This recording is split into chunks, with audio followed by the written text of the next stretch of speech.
10, 9, 8, 7, 6, 5, 4, 3, 2. 1.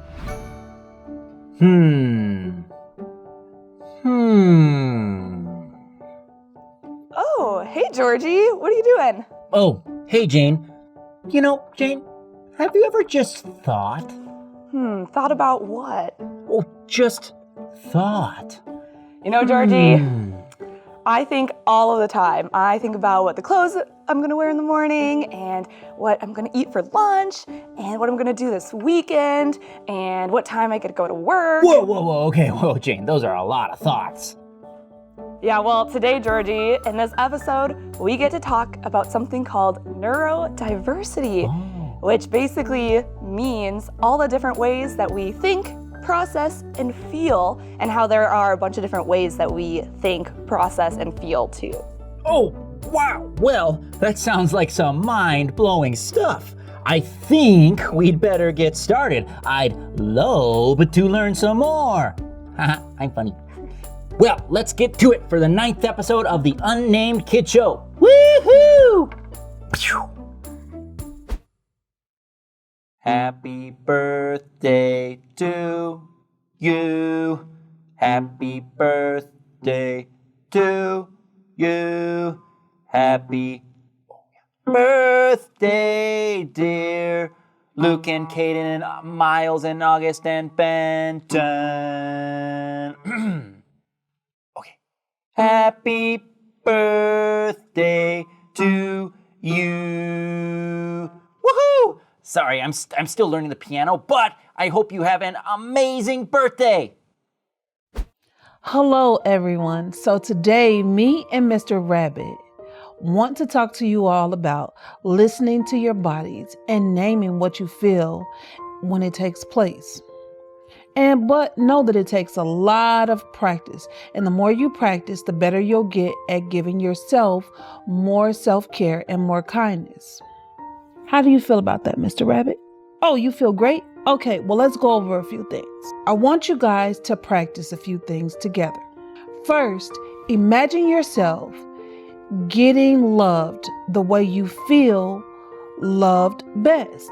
Maybe it's a hug, or maybe you receive a special treat, or someone listening to you really closely the way you would want someone to listen. What about sharing and telling someone how much you enjoy the funny jokes, or helping you with something that's really, really hard, like a math problem? But what about helping you out with gymnastics? What, Mr. Rabbit, I don't know how to do gymnastics.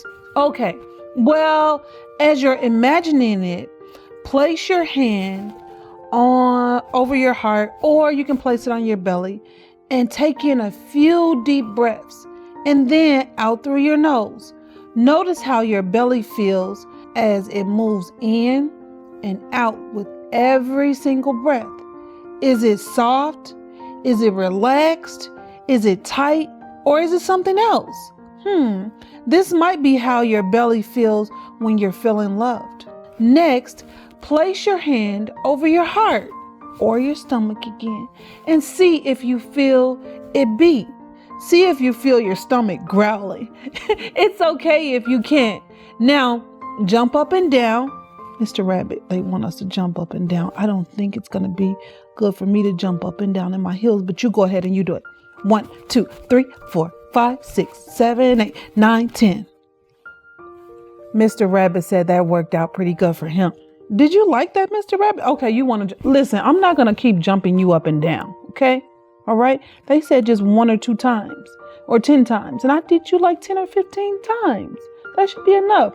Okay, well, Mr. Rabbit said he was having so much fun from me helping him jump up and down that you guys should try it too. Okay, after jumping up and down, was your heart racing?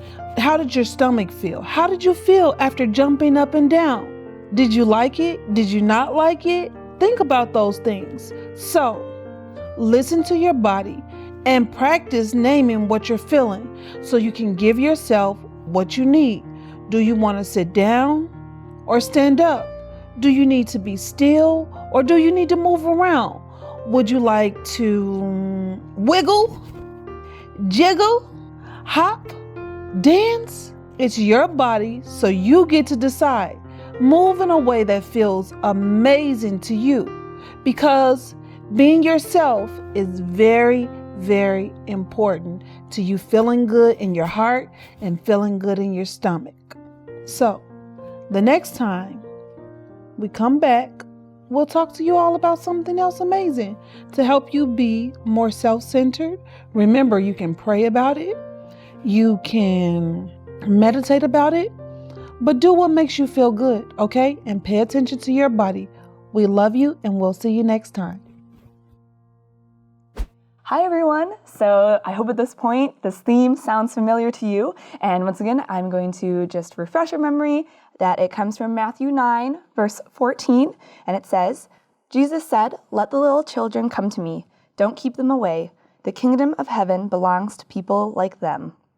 So I hope this sounds familiar at this point, and that maybe if you have your Bible, you could even take it out, find the verse in your Bible, and highlight it and circle it as a reminder of our theme. And hopefully maybe somebody will come across it again in your Bible, and this will be just a fun memory that you can think of. And I hope that it is one that is important and sticks out to you as you watch these videos and as we continue diving into what this theme means and the different stories and different parts of us that make us unique and special. Hi, my name is Stina Bussman-Jost. I am the mother of Ruthie, Alden, and Louetta, and today I am going to be reading Perfectly Norman by Tom Percival. Perfectly Norman. Norman had always been normal, perfectly normal, until one day he grew a pair of wings. Norman had imagined growing taller or growing a beard like his dad, but he had never imagined growing a pair of wings. Still, they were here now, so he decided to test them out right away. Soon, Norman was swooping around and generally having the most fun ever. But then,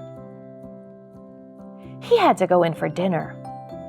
You see, Norman had always been so normal.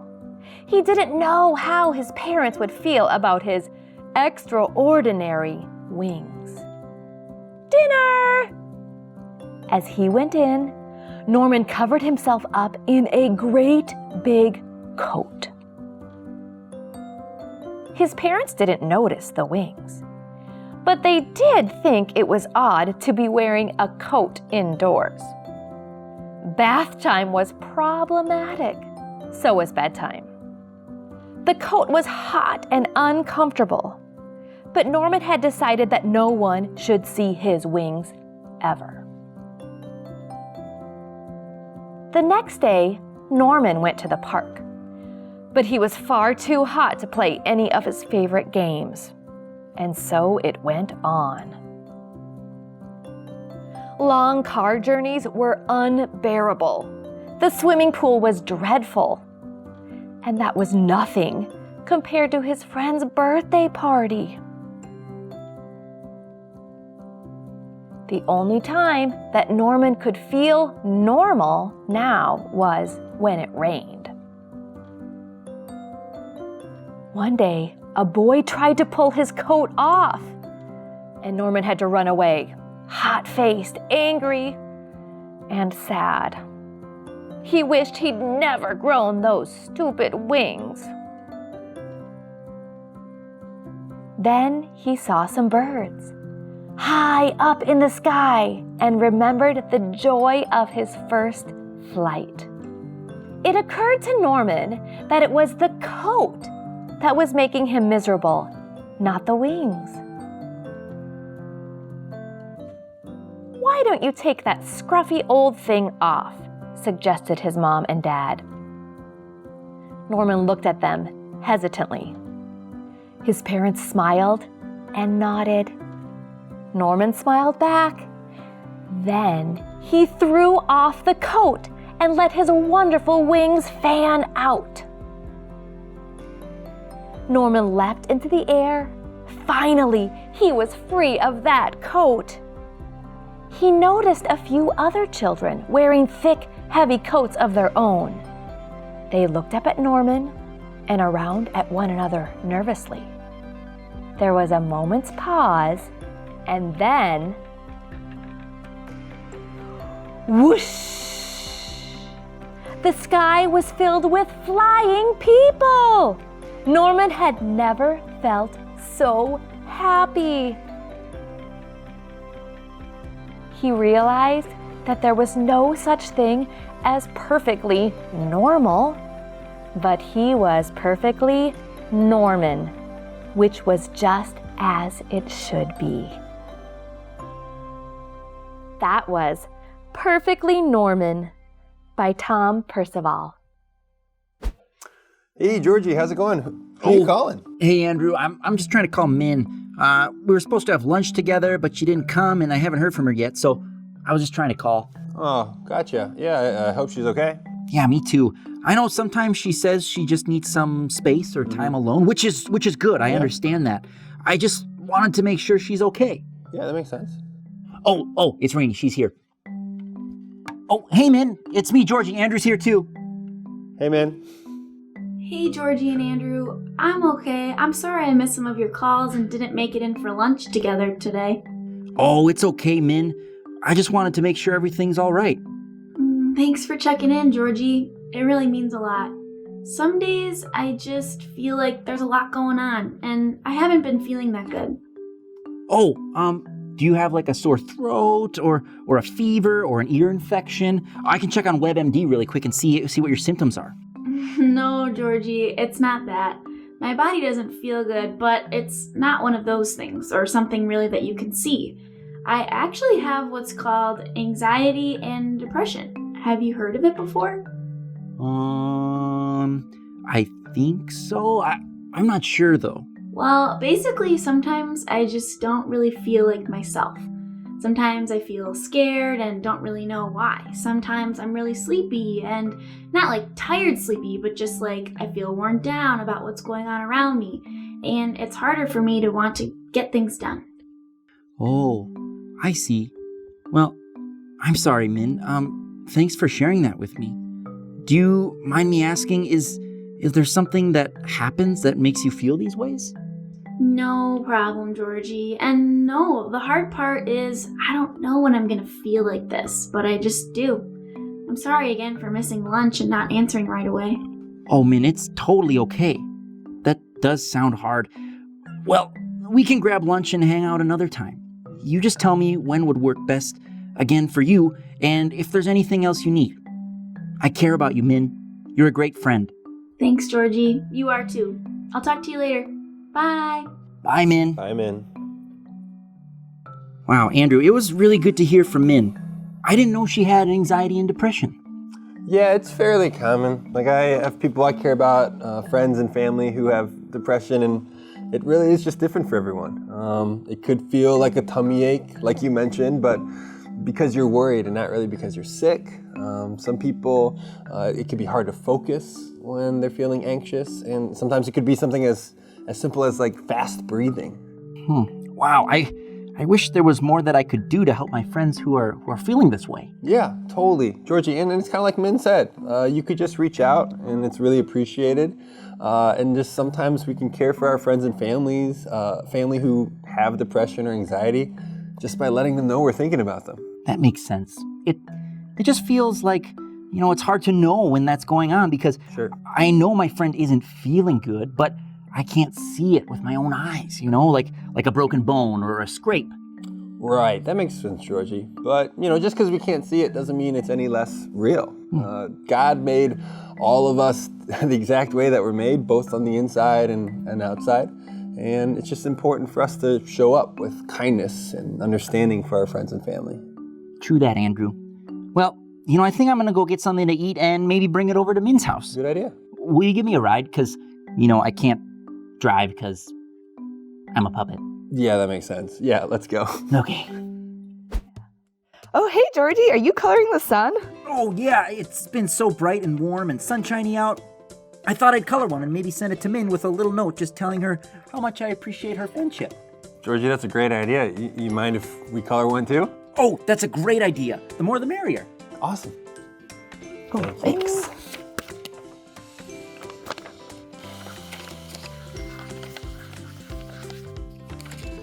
Oh, well, I'm done with mine. Are you two done as well? Can I see yours? Yeah. Yeah.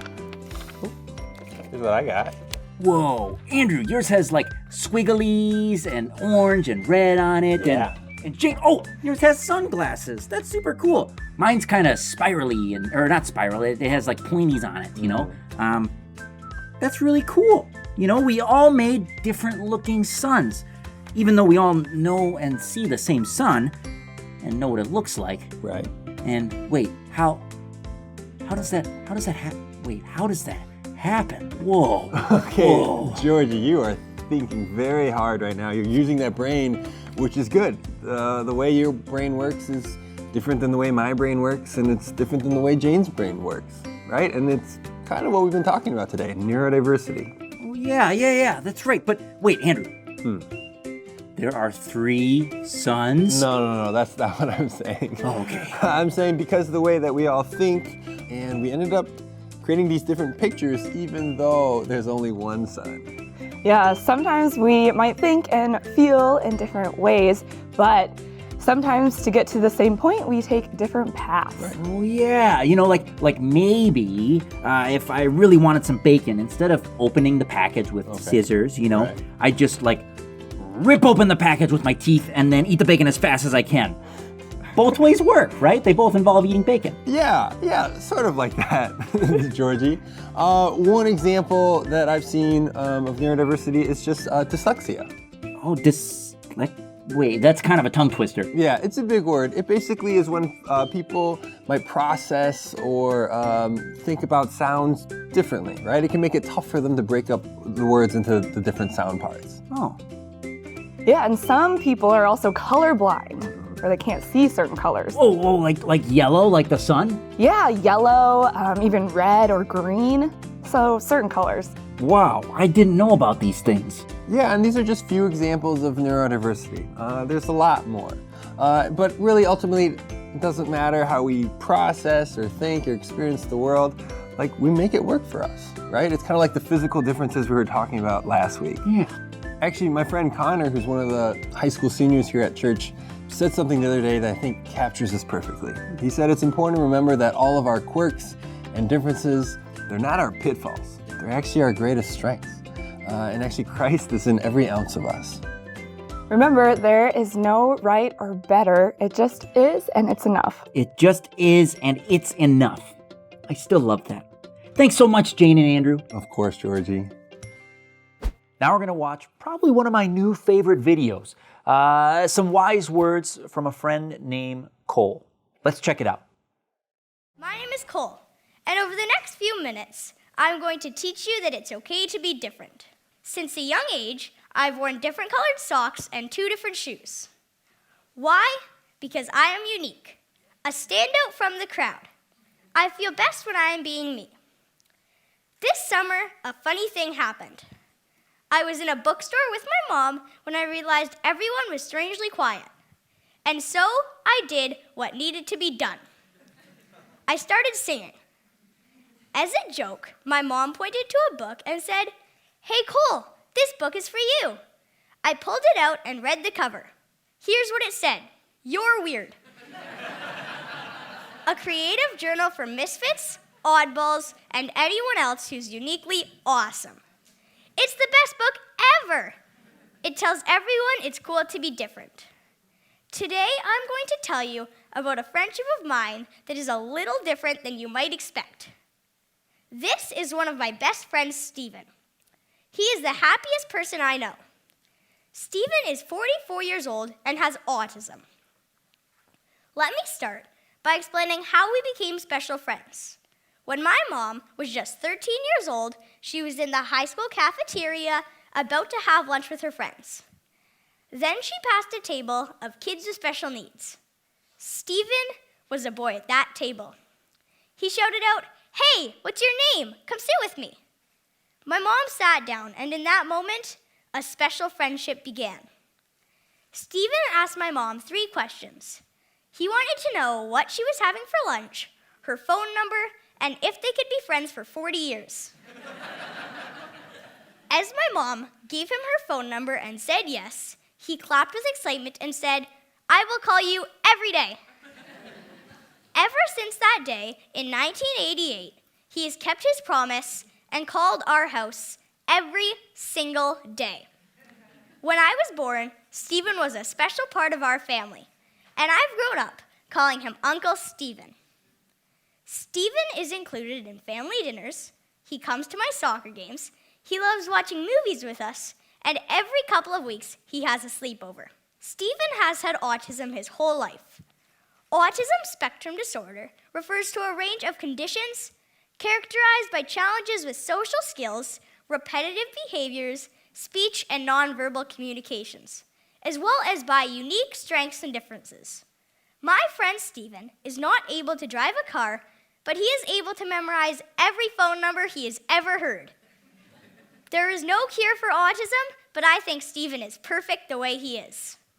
One of my favorite memories with Stephen is whenever a fire truck passes us. He shouts out, "When I grow up, I want to be a fire truck."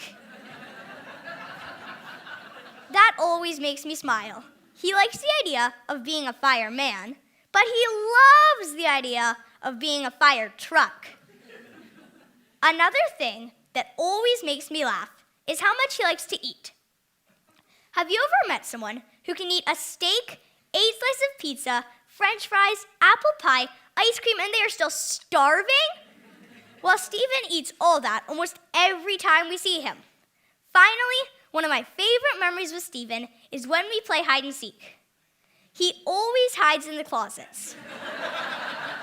I love playing hide and seek with Stephen. It always makes me smile. But not just me. He makes everyone smile. I don't think we need a cure for autism, just like we don't need a cure for freckles. Autism is not a disease, just like brown hair isn't a disease. You don't need to fix something that isn't broken. I look up to my Uncle Stephen as he is the happiest person I know. Stephen doesn't try to be like anyone else. He is exactly who he was meant to be. Imagine a world where we all live like Stephen. Find out what makes you different. Don't be afraid to stand out. Wake up, jump out of bed, and be exactly who you are. We are all a little different, and that's awesome. Thank you.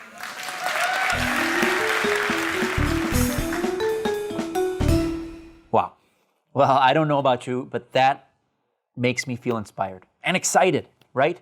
Cole and his relationship with his Uncle Stephen, that's pretty special, right? And I want to encourage you throughout the rest of this week and in the months to come, right, to think about those ways that we think differently, that maybe other people think and go throughout the world differently as well.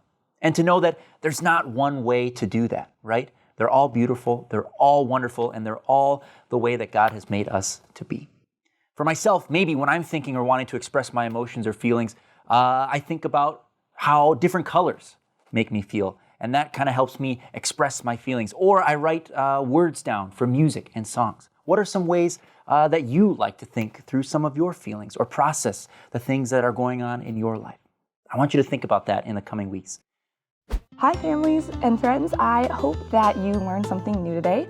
And like how our last video, we did a new prayer where we did some motions with it. But actually this week we're gonna switch it up a little bit and do a breath prayer, which in case you don't know what that is, I'll explain it to you. And this is a 1 to 2 line prayer that you either say out loud or you can say it in your head, but you also are focusing specifically on how you breathe. So the first part of the prayer, or like your first line, is said on the inhale, which is taking the breath in, and then the second part of that line is on the exhale, so letting all that air out. And you work on repeating this prayer over and over, and you tune into your breathing pattern, which is why it's called a breath prayer, because you focus on your breathing. So sometimes people like to use their favorite line from a hymn or from the Bible.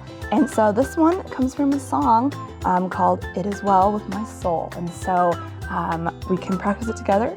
So the first part, you will breathe in and say, it is well, and then breathe out with my soul. And you can try that a few times. So you can go, it is well with my soul. And you can do that over and over again as many times as you want. You could practice this with your family if you want to. So feel free to try that even after I've gone through this with you. So you can pause the video and you can try it.